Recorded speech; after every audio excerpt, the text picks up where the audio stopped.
150 ഏക്കറോളമായിരുന്നു കഴിഞ്ഞ ദിവസം മാത്രം കത്തി നശിച്ചത്. ഏകദേശം 50 ലക്ഷം രൂപയുടെ പ്രാഥമിക നഷ്ടമാണ് വിലയിരുത്തിയത്. ഈ ദൃശ്യങ്ങളിൽ കാണുക, നമ്മളിപ്പോൾ നിൽക്കുന്നത് ഈ തീ കത്തിക്കൊണ്ടിരിക്കുന്ന സ്ഥലത്തിന് സമീപത്തായിട്ടുള്ള സ്ഥലങ്ങളാണ്.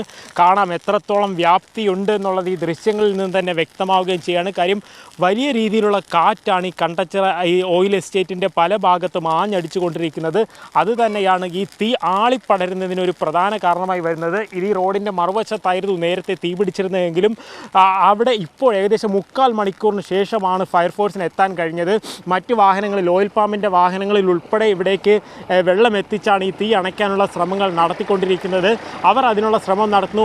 ഒരിക്കൽ വന്നത് മടങ്ങിപ്പോവുകയാണ്. പക്ഷേ ഏറ്റവും ബുദ്ധിമുട്ടെന്ന് പറയുന്നത് ഈ ദൃശ്യങ്ങളിൽ കാണുന്നത് പോലെ തന്നെ ഓരോ സെക്കൻഡും ആളിപ്പടർന്നു കൊണ്ടിരിക്കുകയാണ് ഈ കണ്ടച്ചിറ എസ്റ്റേറ്റിൽ. കഴിഞ്ഞ ദിവസം അത് 150 ഏക്കർ ആയിരുന്നെങ്കിൽ ഈ ദൃശ്യങ്ങൾ കാണുക, ആളിപ്പടർന്ന് പിടിക്കുകയാണ്. അത് കൂടുതൽ സ്ഥലങ്ങളിലേക്ക്, ഒരുപക്ഷെ ഫയർഫോഴ്സിനൊക്കെ എത്തിപ്പെടാൻ കഴിയുന്നതിൻ്റെ അപ്പുറമായിട്ടുള്ള സ്ഥലങ്ങളിലേക്ക് ഈ തീ ആളിപ്പടർന്നു കൊണ്ടിരിക്കുന്നു എന്നുള്ളതാണ് ഏറ്റവും പേടിപ്പെടുത്തുന്ന ഒരു കാര്യം. നിരവധി തൊഴിലാളികൾ ഇപ്പോഴും ഇവിടെ പല സ്ഥലങ്ങളിലായി ജോലി എടുക്കുകയും ചെയ്യുന്നുണ്ട്. അവരും വളരെ പേടിച്ചാണ് ജോലി എടുത്തുകൊണ്ടിരിക്കുന്നത്. ഒരു യൂണിറ്റ് ഫയർഫോഴ്സ് സംഘമാണ് അല്പസമയം മുൻപ് ഇവിടേക്ക് എത്തിയത്. രണ്ടാമത്തെ യൂണിറ്റ് ഫയർഫോഴ്സ് സംഘവും ഇവിടെ എത്തി ഇപ്പോൾ ആ തീ അണയ്ക്കാനുള്ള ശ്രമങ്ങൾ നടത്തിക്കൊണ്ടിരിക്കുകയാണ്. കാര്യം ഇതിൻ്റെ ഒരു വശത്ത് ഈ റോഡിൻ്റെ മറുവശം എന്ന് പറയുന്നതും ഒരു കുന്ന് മേഖലയാണ്. അവിടെ ആ ഭാഗത്താണ് ഇപ്പോൾ ഇവിടെ അണയ്ക്കാനുള്ള ശ്രമം നടത്തുന്നത്. പക്ഷേ മറുവശത്തും ഇപ്പോൾ തീ പടർന്നു പിടിക്കുന്നതാണ് ഏറ്റവും പ്രയാസകരമായിട്ടുള്ള കാര്യമെന്ന് പറയുന്നത്.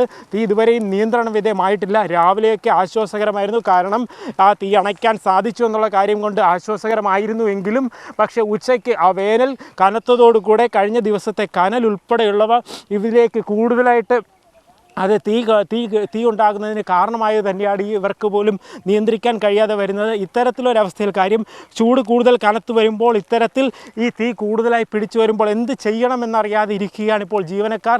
ഈ കാര്യം നേരത്തെ ചെയർമാൻ പറഞ്ഞതുപോലെ തന്നെ പലതരത്തിലുള്ള അസ്വാഭാവികതകളുണ്ട്. കാരണം എങ്ങനെയാണ് പല സ്ഥലങ്ങളിൽ ഒരേ സമയം തീ പിടിച്ചതെന്നുള്ളൊരു ചോദ്യമാണ് പ്രധാനമായും ആളുകളും നാട്ടുകാരും സമീപവാസികളും ഒക്കെ ഉന്നയിക്കുന്നത്. അതിന് കൃത്യമായൊരു മറുപടി കിട്ടുക തന്നെ വേണം.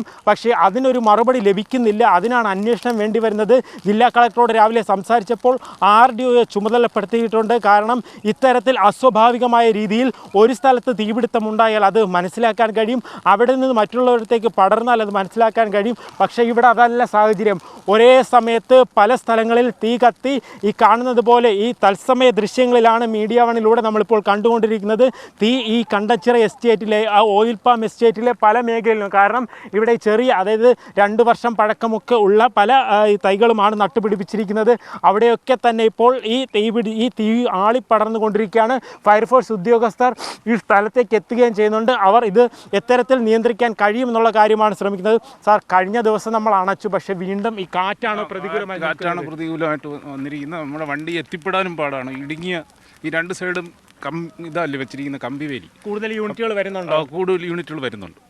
നിലവിൽ പുനലൂർ, കടക്കൽ നിന്നുള്ള യൂണിറ്റുകളൊക്കെയാണുള്ളത്. കൂടുതൽ യൂണിറ്റുകൾ ഇവിടേക്ക്, കാര്യം നമുക്കറിയാം വളരെ ശ്രമകരമായിട്ടാണ് ഇവിടെ ഈ ഫയർഫോഴ്സിൻ്റെ വാഹനം ഉൾപ്പെടെ കയറി വരുന്നത്. നിഷാദ്, അതുതന്നെയാണ് ഏറ്റവും ബുദ്ധിമുട്ടുണ്ടാക്കുന്ന കാര്യം. 2 വശത്തും ഈ കമ്പി വേലിയൊക്കെ കെട്ടിയിരിക്കുകയാണ്. അപ്പോൾ ഒരുപക്ഷെ പലയിടവും അതിനെ തകർത്തുകൊണ്ടാണ് കയറി വന്നിരിക്കുന്നത്. ഈ ദൃശ്യങ്ങൾ കാണുന്നത് പോലെ തന്നെ ആദ്യ ഫയർഫോഴ്സ് യൂണിറ്റ് സംഘം നമ്മളിപ്പോൾ ആ തീ പിടിക്കുന്ന കണ്ട ആ സ്ഥലത്തേക്ക് ഫയർഫോഴ്സ് സംഘം എത്തിക്കൊണ്ട് ഇപ്പോൾ തീ അണയ്ക്കാനുള്ള ശ്രമങ്ങളാണ് ആരംഭിച്ചിരിക്കുന്നത്. ഉദ്യോഗസ്ഥരും വളരെ ബുദ്ധിമുട്ടുണ്ടെന്ന്. കാര്യം കഴിഞ്ഞ ദിവസം ഉച്ച മുതലാണ് അവർ ഈ പ്രവർത്തനങ്ങളൊക്കെ ആരംഭിച്ചത്. അതിനുശേഷം ഇവിടെ ക്യാമ്പ് ചെയ്യുകയും ചെയ്തിട്ടുണ്ടായിരുന്നു.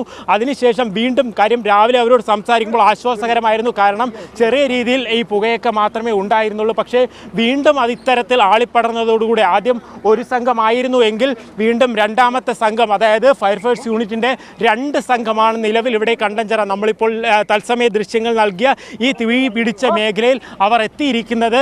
അവർ കൂടുതൽ പേർ, അതായത് കൂടുതൽ യൂണിറ്റുകൾ ഇവിടേക്ക് വരണമെന്ന് ആവശ്യപ്പെട്ടതായിട്ടാണ് ഇപ്പോൾ മനസ്സിലാക്കാനായിട്ട് കഴിയുന്നത്. അല്പസമയത്തിനകം തന്നെ പുനലൂർ RDO ഉൾപ്പെടെയുള്ളവർ ഈ സ്ഥലത്തെത്തി സ്ഥിതിഗതികൾ വിലയിരുത്തും. കൃത്യമായൊരു റിപ്പോർട്ട് ജില്ലാ കളക്ടർക്ക് ഉൾപ്പെടെ കൈമാറും. കാരണം ഈ ഒരു താഴ്ഭാഗം, അതായത് നേരത്തെ മുകളിലത്തെ ഭാഗത്തായിരുന്നെങ്കിൽ ഒരു താഴ്ഭാഗം മുഴുവൻ ഇപ്പോൾ കത്തിപ്പിടിച്ച് അതിൻ്റേതായിട്ടുള്ള പുക ഈ സ്ഥലമാകെ പടർന്നു പിടിച്ചുകൊണ്ടിരിക്കുകയാണ്. കഴിഞ്ഞ ദിവസം അതായത് തീ അണച്ച മേഖലകളിൽ പോലും വീണ്ടും തീ പടർന്നു പിടിക്കുന്നതും ആശങ്കയുണ്ടാക്കുന്ന ഒരു സാഹചര്യം തന്നെയാണ്. പക്ഷേ നിലവിൽ, അതായത് ഈ ജനവാസ മേഖലയിൽ നിന്നും കിലോമീറ്ററുകൾ മാറി നിൽക്കുന്നത് കൊണ്ട് തന്നെയാണ് ആശ്വാസകരമായി നിൽക്കുന്നത്. അത് മറ്റു ബുദ്ധിമുട്ടുകൾ ഉണ്ടാകില്ല എന്നുള്ളൊരു കാര്യമാണ് അവരൊക്കെ പറയുകയും ചെയ്യുന്നത് ഫയർഫോഴ്സ് ഉദ്യോഗസ്ഥർ ഈ സ്ഥലത്ത്, അതായത് തീപിടുത്തം അണയ്ക്കുന്നതിനുള്ള ശ്രമങ്ങൾ ആരംഭിക്കുകയും ചെയ്തിട്ടുണ്ട്. നിഷാൻ.